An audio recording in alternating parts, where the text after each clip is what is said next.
Bienvenidos a una nueva clase de cirugía 2B. El tema que vamos a desarrollar hoy es riesgos naturales de la anestesia local. Esta clase es la extracción dentaria. Antes de entrar directamente en el tema, vamos a hacer una breve introducción sobre lo que es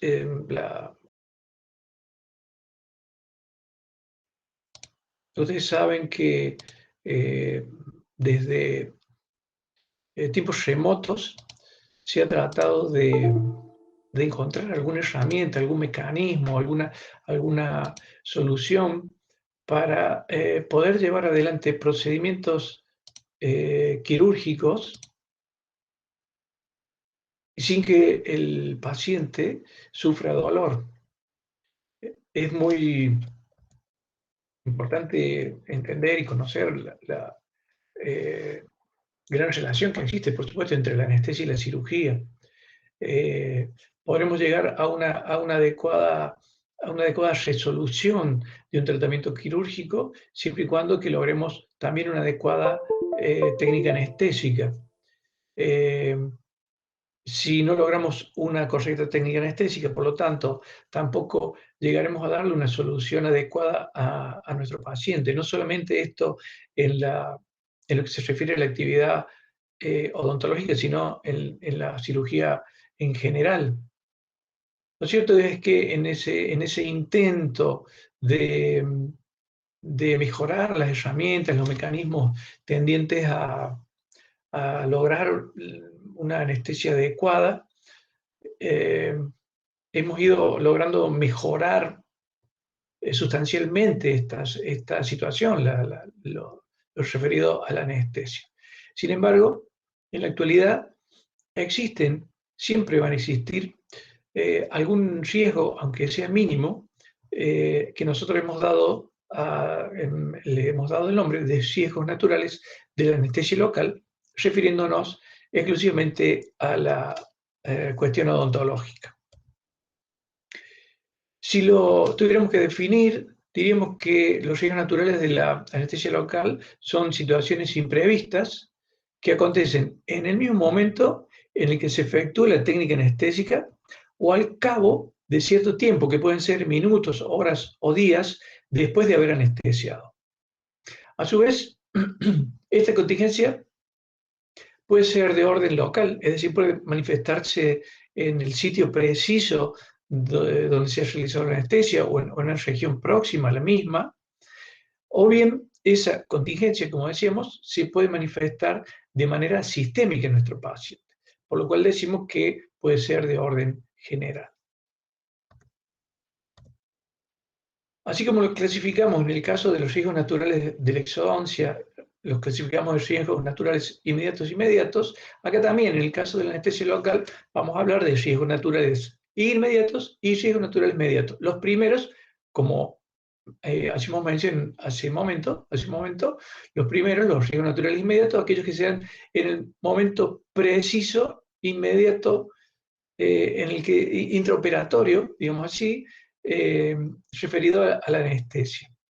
Mientras que los riesgos naturales inmediatos son aquellos que se van a observar con posterioridad, cuando el paciente ya se fue a su casa, días posteriores a veces a la intervención quirúrgica y originados por la técnica anestésica particularmente. Dentro de los riesgos naturales inmediatos, vamos a mencionar una serie de acontecimientos que suelen darse con mayor frecuencia. Dentro de estos acontecimientos tenemos que mencionar, en primera instancia, el dolor asociado con el procedimiento anestésico propiamente dicho. Debemos tener en cuenta también situaciones como la de la ruptura del instrumental propio, que es la ruptura de la aguja en el interior de los tejidos. Otra situación como es la isquemia de la piel de la cara, la parálisis facial, las lesiones vasculares, reacciones oftálmicas, lipotimias y hasta reacciones alérgicas. Todos estos, como les dije recién, encuadrados dentro de los riesgos naturales inmediatos. Vamos a pasar a describir un poco cada uno de ellos. En lo que se refiere al dolor asociado con el procedimiento anestésico, tiene que ver específicamente con el dolor que provocamos nosotros, los cirujanos, los operadores, los odontólogos, en el momento en el que estamos anestesiando. ¿Cuál es el origen de ese dolor? Bueno, puede ser el desgarro del periósteo o del tejido gingival en el momento que estamos haciendo el procedimiento anestésico, la laceración del trayecto nervioso, también en el momento de hacer el procedimiento, la introducción violenta de la aguja en los tejidos, esa maniobra de hacer la punción propiamente dicha, debe ser realizada con extremo cuidado y delicadeza. Como así también la infiltración del líquido anestésico. Si nosotros hacemos la infiltración, la inyección del líquido anestésico de manera violenta, a gran presión, también va a producir dolor. Recordemos que nosotros estamos introduciendo un volumen líquido dentro de un tejido que muchas veces no es muy extensible, como puede ser la mucosa palatina, por ejemplo. Entonces, el ingreso de ese líquido anestésico ocupa un espacio, genera un volumen, y hasta que logra hacer el efecto anestésico, van a pasar algunos momentos, y esos momentos en donde el paciente va a tener sensibilidad porque no va a estar anestesiado, son los que van a ser dolorosos si nosotros hacemos una infiltración muy rápida, muy veloz del líquido anestésico. Por supuesto que agujas de grueso calibre también pueden generar dolor, aunque deberíamos hacer la salvedad de que en la actualidad el instrumental, las agujas específicamente, tienen un bisel con un filo tan perfecto que si nosotros el procedimiento lo hacemos con cuidado, la punción prácticamente el paciente no la siente. Por lo tanto, muchas veces le digo a mis alumnos que la utilización de algún anestésico tópico prácticamente es innecesario. Si nosotros tenemos cuidado, somos extremadamente cuidadosos y suaves en nuestro procedimiento, el paciente no debería prácticamente sentir o percibir el momento de la punción. Otra situación para tener en cuenta es la ruptura de la aguja en el interior de los tejidos. Aquí se puede observar en esta imagen radiográfica, en una ortopantomografía, se puede observar, como les decía, una imagen propia de algún instrumento metálico que se encuentra en esta zona próxima a la rama.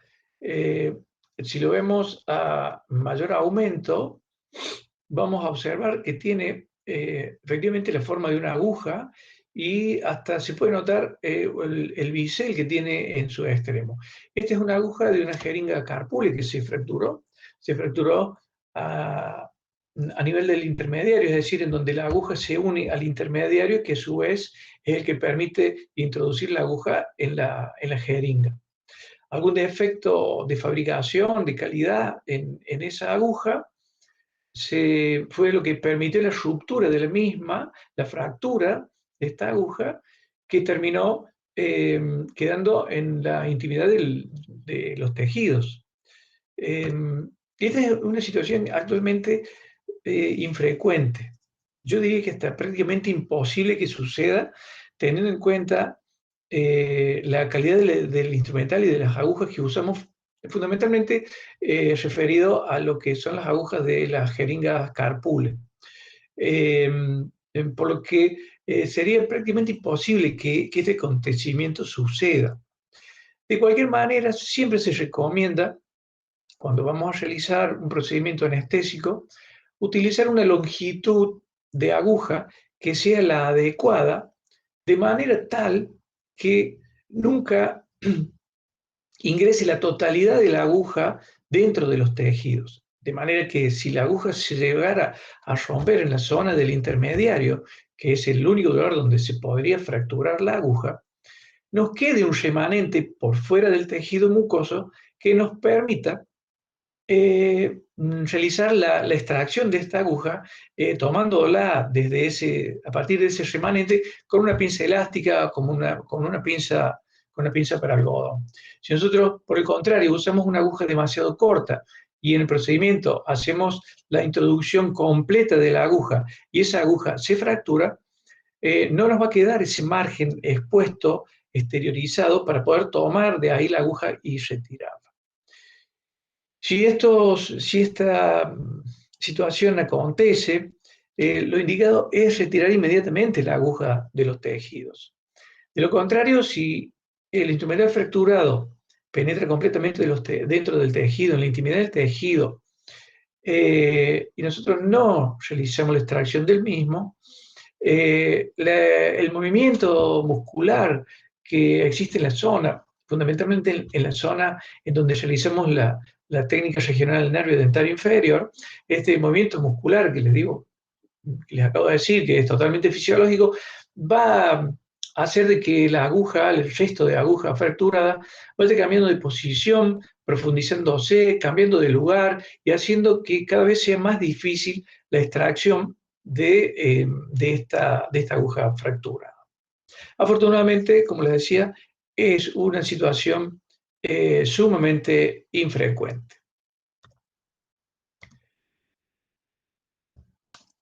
Otro acontecimiento a tener en cuenta es la posibilidad de que se produzca una isquemia en la zona de la piel de la cara, en la zona de la mejilla, prácticamente en el momento inmediato o instantáneamente al procedimiento anestésico.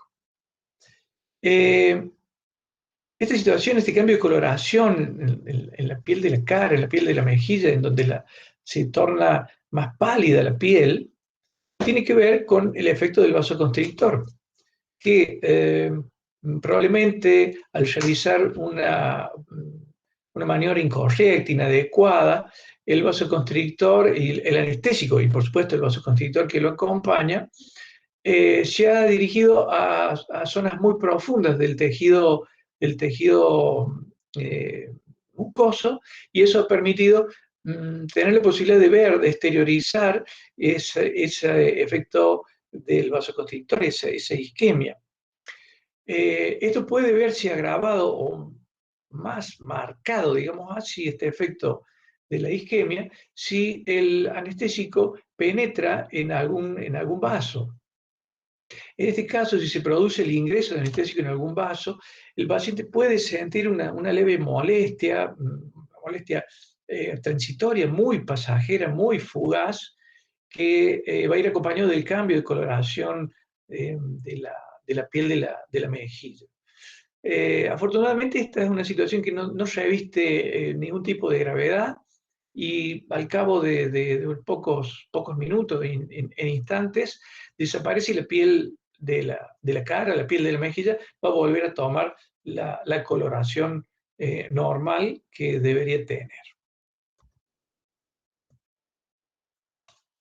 Otra de las situaciones que pueden acontecer y que ya estamos en presencia de, de un riesgo que puede ser más importante en su manifestación, que al operador en sí, a quien ha realizado la anestesia, le puede generar cierta preocupación.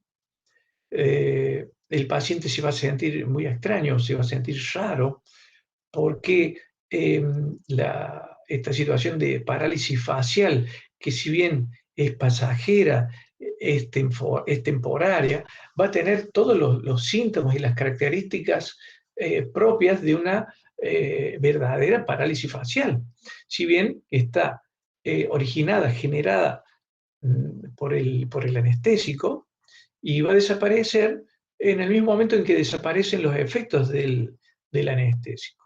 Es decir, va a volver todo a la normalidad, y si el paciente se siente sumamente incómodo, molesto por esto que está sintiendo, es nuestro deber explicarle lo que está sucediendo, explicarle de que es una situación reversible, pasajera, aunque incómoda y molesta, pero que va a revertirse completamente.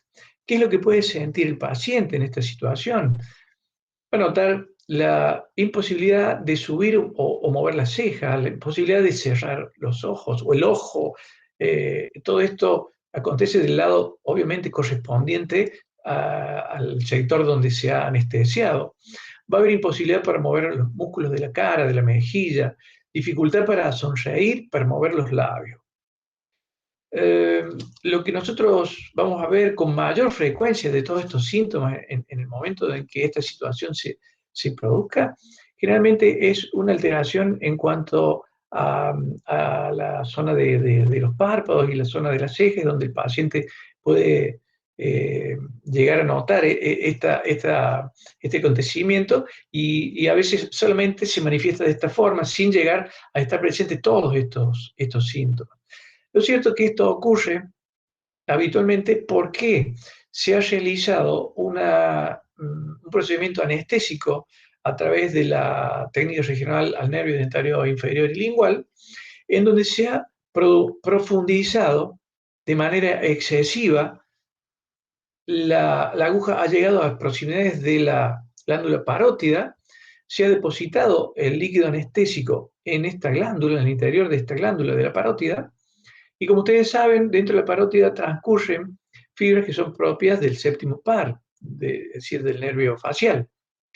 Al anestesiarse este nervio, el nervio facial, se van a producir toda esta catarata de síntomas tan desagradables y molestos y que intranquilizan bastante, no solamente al paciente, sino al propio operador, al propio cirujano, al odontólogo que ha realizado la técnica anestésica.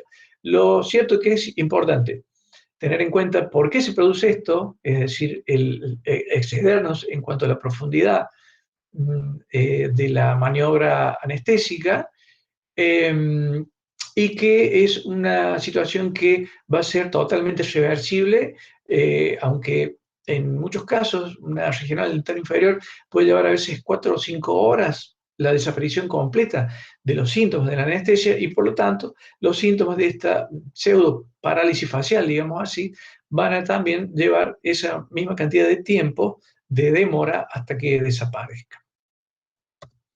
Otra de las situaciones a tener en cuenta son las lesiones vasculares.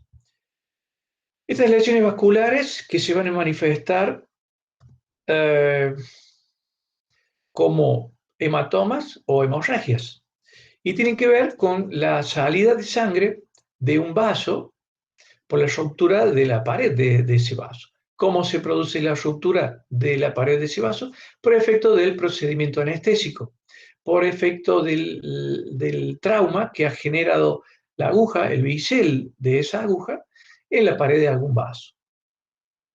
Si esa ruptura es mínima, puede producirse, se va a producir, por supuesto, la salida de sangre de ese vaso, y si ese derrame de sangre queda en el interior de los tejidos, va a dar origen a un hematoma. Ese hematoma será de un tamaño muy pequeño, prácticamente imperceptible, sobre todo cuando se encuentra en una región posterior de la cavidad bucal y es obviamente intrabucal, es decir, el paciente no lo va a percibir. Y otros casos, cuando el hematoma es de mayor tamaño y se manifiesta de manera más exacerbada, puede verse expuesto en la zona de la piel y va a generar una molestia importante en el paciente. Esto es algo que preocupa, que asusta al paciente cuando lo ve. Normalmente no lo va a ver el mismo día de la anestesia, puede aparecer a partir de las 24 horas posteriores a la anestesia, es decir, días posteriores a la ruptura de esa pared vascular. No reviste mayor importancia la aparición de un hematoma de este tipo, por más que sea de un tamaño considerable. Lo que sí es importante tener en cuenta la posibilidad del uso de algún antibiótico para evitar y prevenir una posible infección de este hematoma, de manera tal de que no estaría de más la indicación de antibiótico terapia ante la presencia de hematomas extensos como en este caso. Si la ruptura de la pared del vaso genera una hemorragia que se manifiesta en el interior de la cavidad bucal, es decir, luego de realizar el procedimiento anestésico a través de la zona por donde se hizo la punción, vemos que sangra, que se produce esta hemorragia, va a ser menos probable, prácticamente imposible, que se produzca un hematoma, ya que la sangre está llegando a la cavidad bucal y no queda encerrada, digamos así, en el interior de los tejidos. Este es un acontecimiento, un riesgo natural que se produce con bastante frecuencia, pero con mayor frecuencia se producen los hematomas de pequeño tamaño frente a aquellos hematomas de mayor magnitud. Otra situación que podemos observar y que es de baja frecuencia son las reacciones oftálmicas. Dentro de esas reacciones oftálmicas podemos mencionar la diplopía, es decir, inmediatamente después de haber realizado la maniobra anestésica, el paciente puede decirnos que está viendo doble. Inclusive puede decirnos de que su visión se ha transformado en una visión borrosa, ¿sí? La literatura habla de también ceguera unilateral y estrabismo. Lo cierto es que es una situación que también, como las que hemos estado viendo, son desagradables para el paciente, para el mismo operador a veces son preocupantes, pero son totalmente reversibles. Tenemos que explicarle al paciente, tranquilizarlo y explicarle que es una reacción que va a ser fugaz, de corta duración, que generalmente desaparece mucho antes de que desaparezca el efecto del anestésico. A diferencia de lo que ocurría con la parálisis facial, que la vamos a mantener, el paciente va a estar con los síntomas de la parálisis facial mientras dure el efecto del anestésico, mientras que en este caso suele ser de aparición inmediata. La diplopía, la visión borrosa suele ser de aparición, como les decía, de aparición inmediata. A veces antes de terminar de realizar la maniobra anestésica, el paciente ya puede estar viendo de manera borrosa, pero no va a ser un impedimento para que nosotros realicemos nuestra maniobra quirúrgica o cualquier procedimiento odontológico que estemos por llevar adelante, ya que esta visión borrosa o diplopía se va a pasar rápidamente, se va a ser superada de manera rápida. Todas estas situaciones, como les vengo diciendo, son importantes de que el paciente, de que nosotros no entremos en pánico, que es importante que nosotros entendamos qué es lo que está sucediendo y de esa forma tratar de tranquilizarlo al paciente y explicarle que es una situación reversible y que va a volver a la normalidad en el corto plazo. Esta situación, la de la lipotimia, es una de las que más preocupa al odontólogo y, por supuesto, la que genera mayor incomodidad, mayor descompostura en nuestros pacientes. Aquí también es fundamental que nosotros tratemos de mantener la calma, tratemos de observar cuáles son los síntomas que están sucediendo, qué es lo que le está pasando al paciente, qué es lo que nos está comentando el paciente. Podemos definir la lipotimia como una pérdida transitoria del conocimiento producida por una caída brusca de la presión sanguínea debido a una falta de oxígeno, a una anoxia cerebral. La recuperación generalmente es rápida y por supuesto que es completa. Y va a ir acompañado de síntomas característicos, como es la sudoración, sudor frío generalmente, palidez, náuseas, vértigo, taquicardia. El paciente especialmente se va a sentir muy descompuesto, se va a sentir muy mal. La maniobra que nosotros debemos realizar tiene que ver con lo que ustedes ya conocen, es decir, poner al paciente en posición de Trendelenburg, tratando de que los miembros inferiores se encuentren en una posición superior con respecto a la cabeza. De esa forma vamos a mejorar, vamos a tratar de aumentar la presión sanguínea a nivel del cerebro, mejorando de esa forma la irrigación, mejorando de esa forma la oxigenación. Esta es la maniobra clásica por excelencia, tenemos que conocerla y fundamentalmente, como les decía antes, tratar de no perder la calma, tratar de tranquilizar al paciente, darle tiempo para que el paciente se recupere y tenemos que tener en cuenta que la lipotimia está asociada habitualmente con aquellos pacientes que concurren a la consulta con una carga de ansiedad importante, con mucho temor. Son pacientes que pueden relatarles que han tenido situaciones similares a esta en otras ocasiones en que han ido al odontólogo. Entonces es muy importante tener en cuenta el relato del paciente, tener en cuenta qué es lo que, cuáles son las experiencias que el paciente ha vivido con anterioridad y de esa forma nos va a ayudar a estar preparados frente a la producción de un acontecimiento de este tipo. Si el paciente se recupera, como seguramente lo va a hacer, de manera rápida y totalmente, y tiene ganas, tiene interés en que el procedimiento odontológico lo llevemos adelante, por supuesto que lo vamos a poder llevar adelante siempre y cuando que veamos y que evaluemos que el paciente se encuentre en condiciones. Si el paciente no se encuentra eh, con el ánimo adecuado, suficiente para realizar el procedimiento odontológico, vamos a tener que reprogramar la consulta y hacer lo que teníamos pensado hacer en otro momento. Bien, otra de las situaciones que pueden acontecer como consecuencia de una anestesia local son las reacciones alérgicas. Las reacciones alérgicas son totalmente raras, extrañas y muy infrecuentes, afortunadamente. Tenemos la suerte de disponer de drogas anestésicas que son muy confiables hoy en día.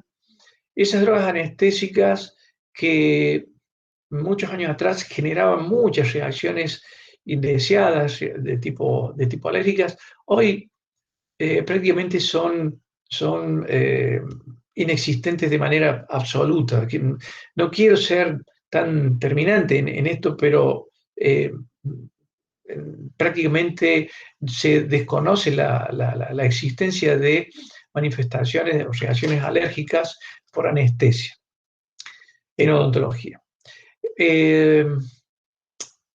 Mucho tiempo se dijo que las reacciones alérgicas producidas en el momento de la anestesia en odontología tenían que ver con aquellos componentes conservantes, componentes que vienen acompañados vienen acompañando al anestésico y al vasoconstrictor. Entonces eran estos conservantes los culpables de reacciones alérgicas y no la droga anestésica en sí o el vasoconstrictor en sí. Lo cierto es que no podemos decir que una reacción alérgica sea imposible de que se produzca en la práctica odontológica. Esto puede suceder. Y se va a manifestar a través de reacciones de tipo mucocutáneas, eh, es decir, cambios de coloración en la piel, eh, zonas enrojecidas, erupciones, eh, urticarias, eh, alteración, leves edemas en la zona de los labios. Esto en los casos más simples y se van a producir prácticamente de forma instantánea al momento de realizar la maniobra anestésica.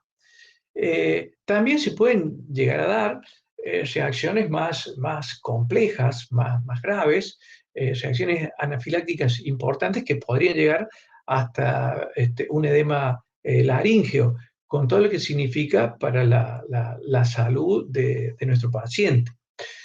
Lo cierto es que tenemos que estar preparados para estos acontecimientos.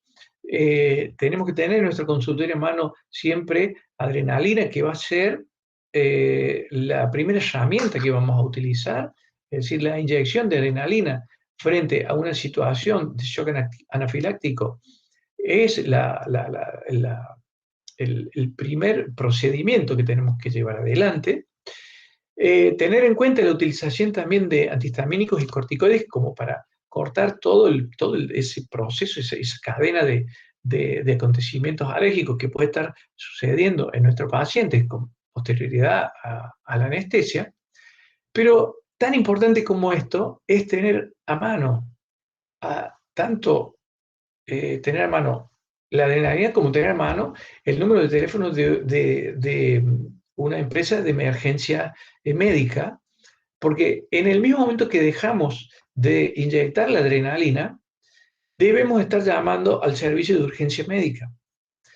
El servicio de urgencia médica es el encargado y son las personas que se encuentran mejor preparadas para solucionar y frenar y evitar las consecuencias de un verdadero shock anafiláctico. Nosotros con la adrenalina lo vamos a frenar. Si queremos agregar el uso de algún corticoide o algún antihistamínico, todo va a ayudar, pero no va a haber nada que sea más efectivo y más importante que la ayuda de un servicio de urgencia médica. Por lo tanto, no podemos en nuestro consultorio obviar la asistencia médica de urgencia como esta que les estoy mencionando. Muy bien. Y como les decía al comienzo, y para cortar un poco esta serie de situaciones complejas que les vengo mencionando, les muestro un poco este dibujito para distendernos un poco. Siempre se ha tratado de buscar la herramienta o el método más efectivo para lograr anestesia, para hacer que los procedimientos odontológicos, no solamente quirúrgicos, sino cualquier procedimiento odontológico, sean lo menos invasivo y lo menos molesto para nuestros pacientes. Al cabo de los años hemos logrado nosotros, por suerte, estar en un momento en donde disponemos de drogas anestésicas muy, muy fiables, muy, muy efectivas y que permiten llevar adelante una odontología afortunadamente libre de dolor prácticamente. Por lo tanto, creo que tenemos que ser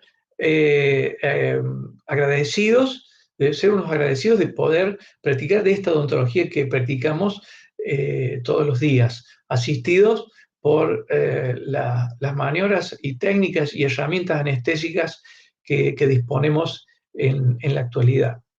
En algunos países la legislación le permite al odontólogo avanzar un poco más con las maniobras o técnicas o procedimientos anestésicos, como es el uso de óxido nitroso, o gas hilarante o gas de la risa, como se lo conoce también, que es un gas que ni más ni menos se le suministra al paciente a partir de una bigotera, que hace que el paciente pierda parcialmente la conciencia, pierde la noción del tiempo, mientras se está realizando el procedimiento odontológico, se puede trabajar tranquilamente.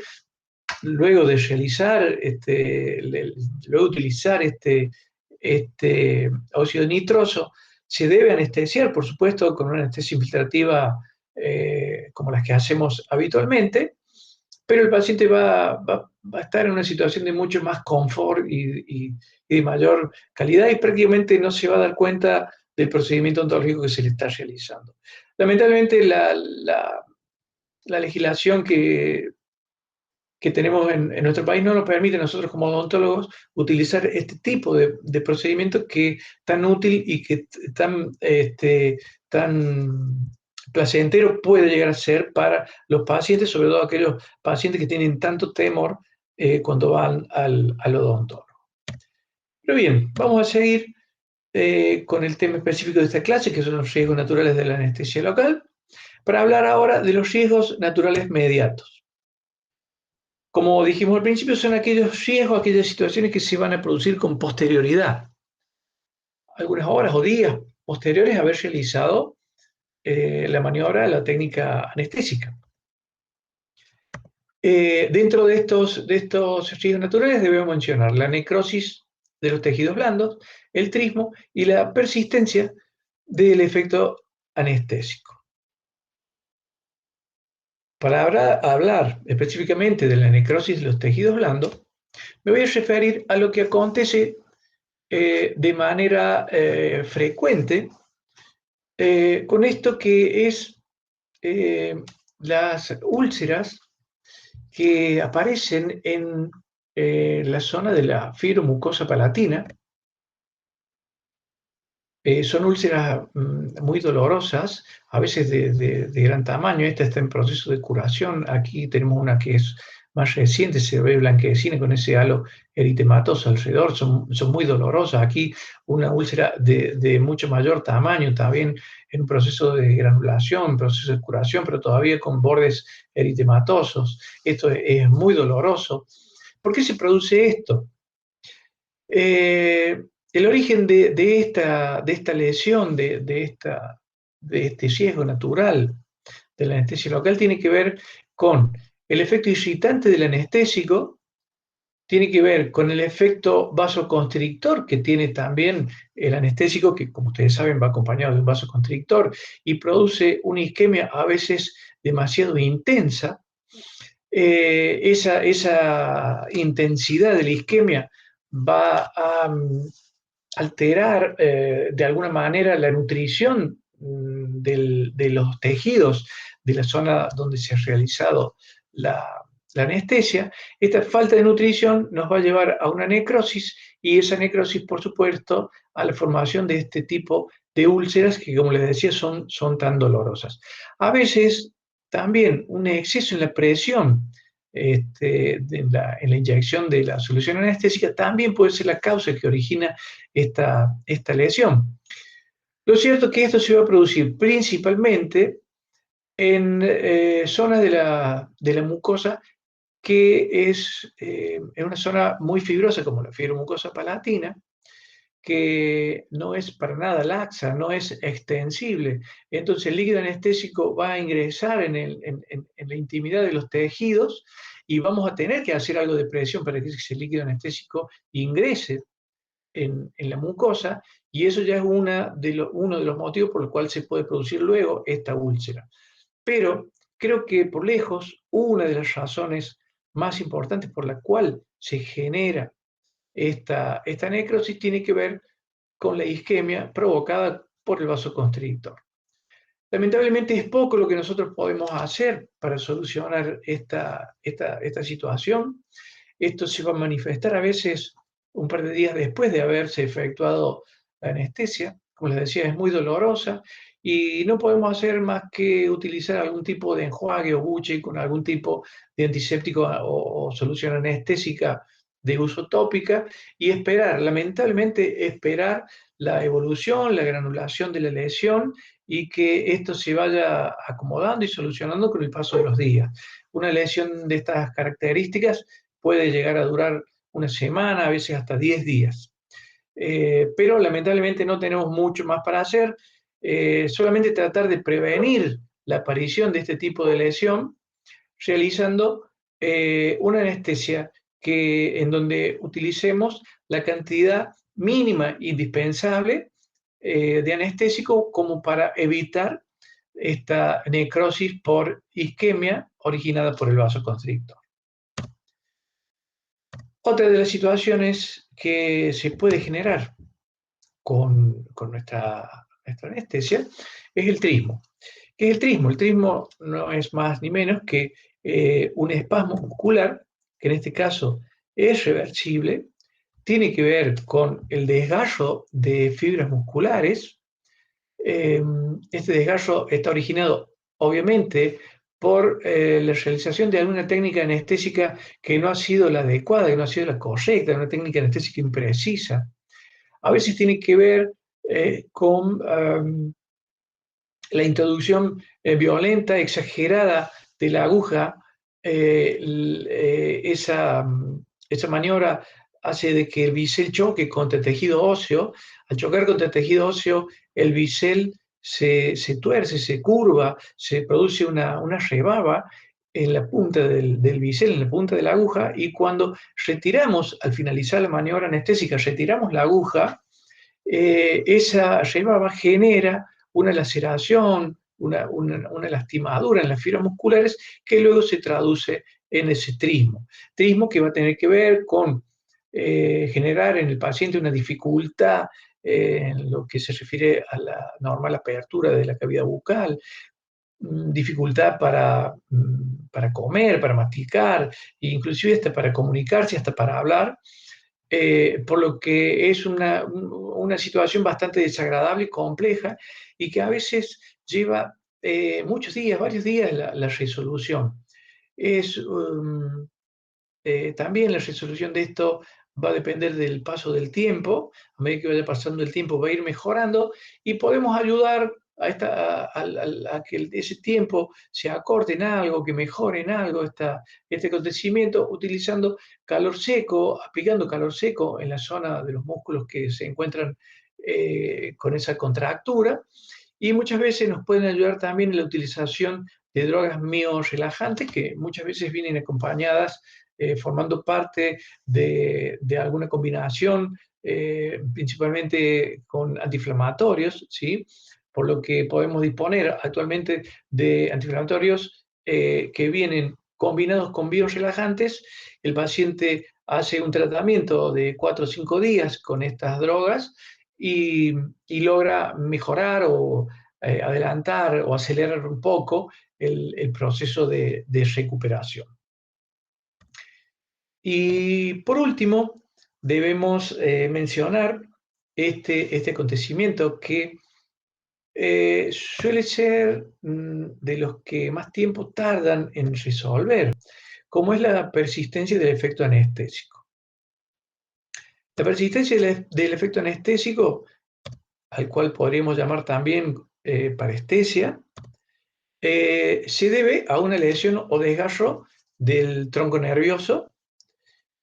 Esta situación se da principalmente cuando realizamos la técnica regional al nervio dentario inferior. Ese desgarro del tronco nervioso se puede producir por contacto directo de la aguja sobre ese tronco nervioso. También puede tener algo que ver con lo que decíamos con anterioridad, maniobras que hacen que la aguja choque contra el tejido óseo, se produce una rebaba en la punta de la aguja. Esa rebaba, cuando nosotros hacemos maniobras de cambio de posición de la aguja dentro de los tejidos, en la intimidad de los músculos y próximos al tronco nervioso, puede ser esa rebaba, como les decía, la causa del desgarro, laceración del tronco nervioso. También se puede producir una persistencia del efecto anestésico cuando la solución anestésica se encuentra contaminada con alguna sustancia neurotóxica, como puede ser el alcohol o como puede ser algún antiséptico. Por eso es importante cuando realizamos eh, las maniobras previas a la anestesia regional al nervio dentario inferior, en donde posicionamos el dedo índice para determinar el sitio de punción y luego topicamos con algún antiséptico la zona de punción en el momento previo a realizar la punción. Es importante que luego de hacer la topicación con el antiséptico, con una gasa limpia, sequemos y eliminemos completamente los restos de antisépticos que pueden haber quedado después de la topicación, para que cuando hagamos la anestesia puntualmente, no llevemos restos del antiséptico al interior de los tejidos, combinándolo de esa forma con el anestésico y generando de alguna manera la posibilidad de algún tipo de parestesia. Con respecto al tratamiento de esta situación, de esta alteración de la sensibilidad que se puede dar en la zona del labio, abarcando una gran parte del labio o apenas una franja muy delgada del mismo, o también se puede dar en la zona de la lengua, siempre del mismo lado o del lado correspondiente al lado en donde acabo de anestesiar, obviamente. Lo cierto es que el tratamiento fundamentalmente pasa por dejar pasar el tiempo, ¿sí? No tenemos mucho más para hacer en este caso. Estas parestesias se resuelven eh, hablando con el paciente, explicándole al paciente que tiene que esperar, que tiene que armarse de paciencia, explicarle qué es lo que puede haber sucedido y el porqué de esta alteración o de esta persistencia del efecto anestésico. Eh, y podemos recurrir al apoyo, a la ayuda que va a ser bastante reducida, pero puede ser alguna ayuda al fin, al uso de medicación de tipo de las vitaminas B. Esta medicación puede ayudar sobre aquellas alteraciones que se producen a nivel neurológico, a nivel del trayecto del nervio, estimulando de alguna manera la formación, la regeneración de la fibra nerviosa, aunque no podemos esperar un efecto mágico de esta medicación, ya que no lo tiene. Como les decía en un comienzo, va a ser el paso del tiempo lo que nos va a permitir ir mejorando y haciendo que ese efecto, esa persistencia de efecto anestésico vaya pasando paulatinamente, lentamente, y será importante que vayamos controlando al paciente, que con el paso del tiempo hagamos consultas, que el paciente venga a la consulta de manera repetida, dejando pasar cierto tiempo y evaluando eh, cómo se va modificando, cómo se va alterando y cómo va mejorando la sensibilidad en la zona que ha sido afectada. Eh, bien, para terminar quiero hacer una diferencia que me parece importante entre lo que es la generación de estos riesgos naturales de la anestesia local en los casos en donde hacemos anestesia regional y donde hacemos anestesia infiltrativa terminal. Es infinitamente superior la presencia de riesgos naturales de la anestesia local en los casos en donde hacemos técnicas de anestesia regional en comparación con la anestesia infiltrativa terminal. Es decir, las técnicas, los procedimientos de anestesia infiltrativa terminal siempre van a ser de mayor seguridad, ya que estamos depositando el líquido anestésico de una manera más superficial, no estamos atravesando por zonas donde tenemos tejido muscular importante, no estamos atravesando o llegando a zonas donde existen troncos nerviosos de calibre importante, a diferencia de lo que ocurre cuando hacemos una anestesia regional. En el caso de la anestesia infiltrativa terminal, como ustedes saben, se dan la deposición del líquido anestésico va a ser en proximidades de las ramas terminales. Por lo tanto, como les decía, las anestesias infiltrativas terminales son las que van a estar acompañadas siempre de menos posibilidades de complicaciones o acontecimientos indeseables con respecto a la anestesia local. Y serán siempre las anestesias regionales las que nos van a dar la posibilidad de tener algunas complicaciones. Y tendremos así puntualmente ciertos riesgos que estarán relacionados con determinadas técnicas regionales, dependiendo de la zona en donde estamos haciendo la técnica. Así podremos decir que la anestesia regional al nervio dentario anterior puede tener como riesgo natural más frecuente la presencia de hematomas, diplopías o parestesias de tipo fugaces, ¿sí? Dentro de estas tres posibilidades me parece que la presencia del hematoma, como vemos en esta foto, y que tiene que ver directamente con la dirección que toma la aguja en la técnica, la ubicación y la maniobra que hacemos en proximidad del orificio correspondiente al conducto infraorbitario, que como ustedes saben, se encuentra ubicado en esta posición que es tan propia o característica de la aparición de este hematoma en esta técnica regional. Entonces podríamos decir que para la regional del nervio dentario anterior, las complicaciones que se pueden dar son el hematoma, la diplopía o la parestesia, aunque el hematoma para mí, desde mi punto de vista, puede ser la más frecuente. ¿Qué ocurre con mayor frecuencia en el caso de una regional al nervio dentario posterior?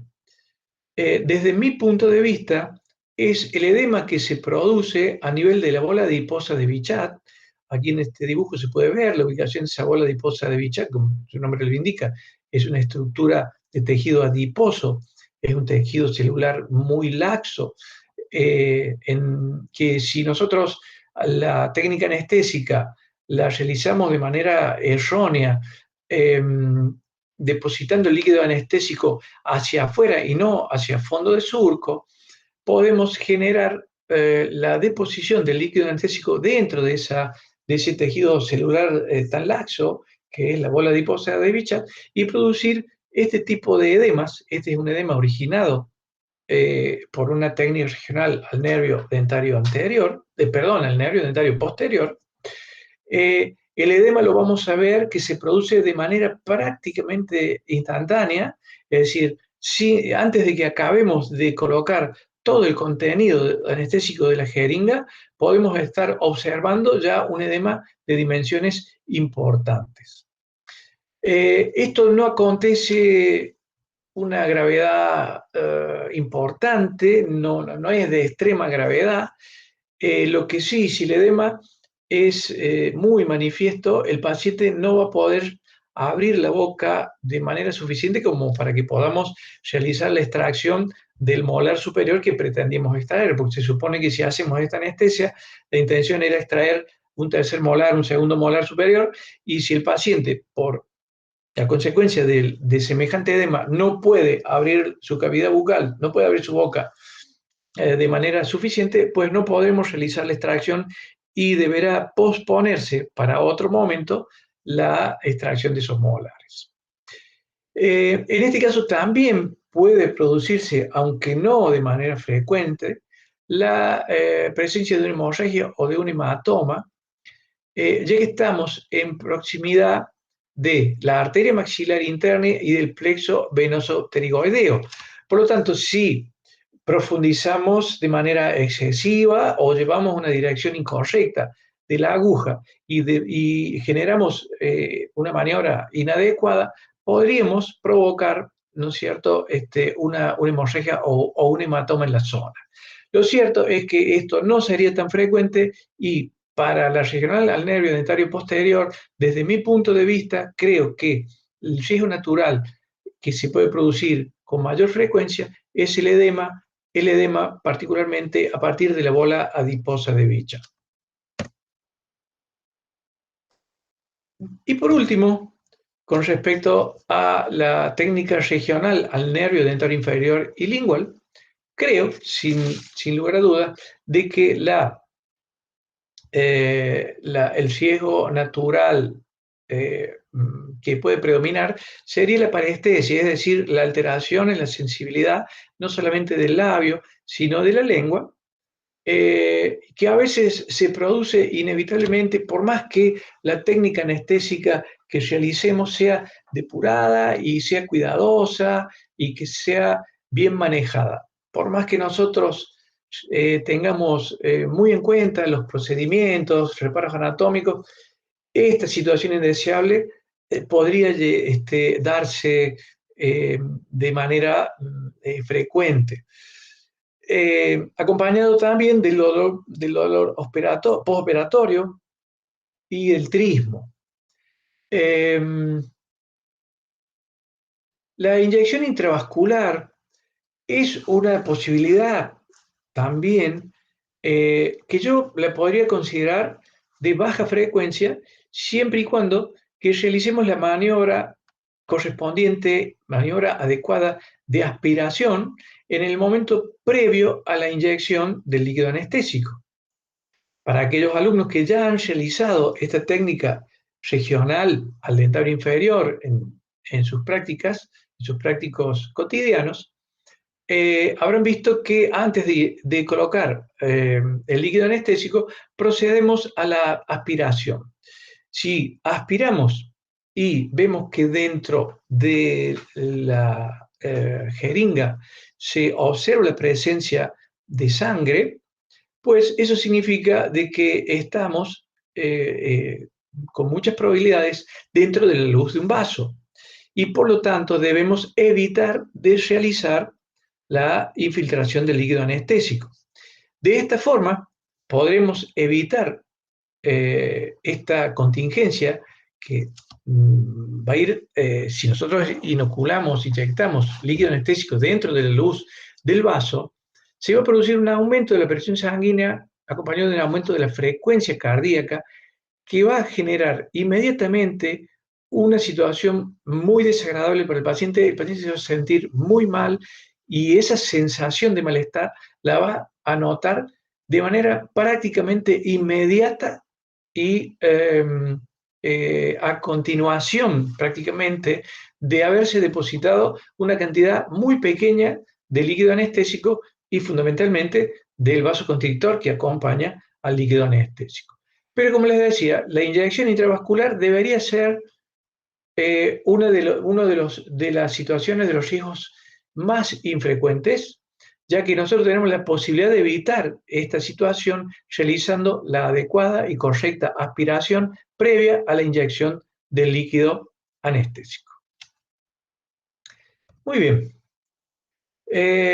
Dicho esto, creo que hemos terminado con esta clase.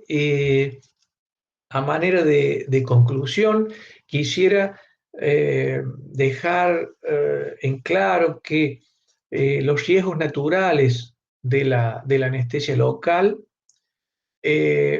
pueden presentarse, lamentablemente, por más que nosotros seamos muy cuidadosos en la realización de nuestras maniobras anestésicas.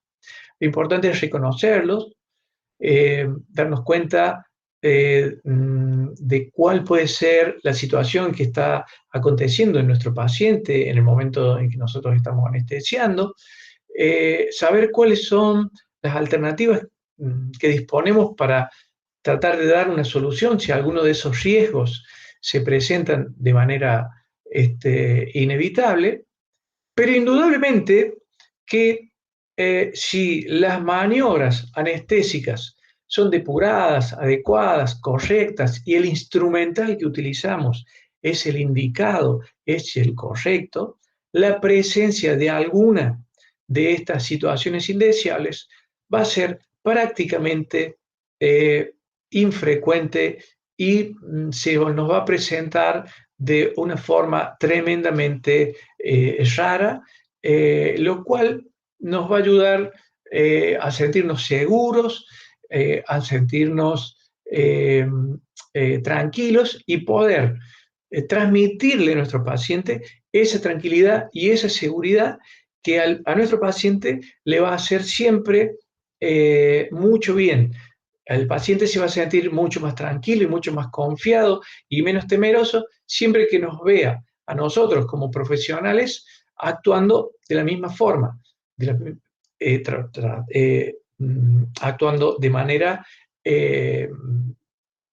tranquila y transmitiendo esa tranquilidad a nuestro paciente. Les dejo por las dudas mi dirección de correo. Si hay alguna duda, alguna comunicación que quieran hacer a través de este medio, no tengo ningún problema de que intercambiemos opiniones. Muchas gracias por la atención y hasta la próxima clase.